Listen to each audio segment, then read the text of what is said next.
Skip ചെയ്യലേ. അപ്പോൾ ഈ കൊക്കിനെ കണ്ട് പരിചയമുള്ളവരൊക്കെ ഒന്ന് കമൻറ്റ് ചെയ്യും കേട്ടോ. ഈ കൊക്ക് നമുക്ക് എല്ലാവർക്കും അറിയാം. നമ്മുടെ ചുറ്റുപാടൊക്കെ ആദ്യം ഒരുപാടുണ്ടായിരുന്നു, ഇപ്പോൾ അധികമൊന്നുമില്ല, എന്നാലും ഉണ്ട്.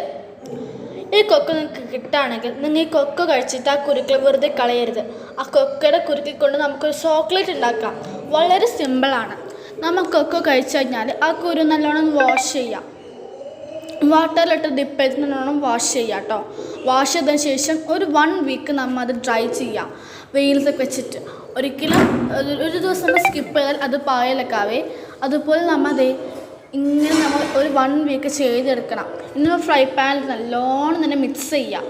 അതിനുശേഷം നമ്മൾ അതിങ്ങനെ പൊട്ടിക്കാനുള്ള സിറ്റുവേഷനിലാകുമ്പോൾ ഇതുപോലെ നമ്മൾ അത് പൊടിച്ചെടുക്കണം. നല്ലോണം ഗ്രിൻഡ് ചെയ്തെടുക്കുക കേട്ടോ. നമ്മൾ ടേസ്റ്റൊക്കെ നല്ല കയ്പുണ്ടാവും, പക്ഷേ അത് നമ്മൾ ഒന്ന് സെറ്റാക്കിയൊക്കെ ഒന്ന് എടുത്താൽ ഇതുപോലെ നല്ല അടിപൊളി ഡാർക്ക് ചോക്ലേറ്റ്സിനൊക്കെ ഉണ്ടാക്കാൻ പറ്റും കേട്ടോ. നമ്മൾ ആ ഒരു തോലുണ്ടല്ലോ, ഔട്ടർ കവർ നമ്മൾ റിമൂവ് ചെയ്യുമ്പോൾ അതിൻ്റെ സ്മെല്ല് അടിപൊളിയായിരിക്കും.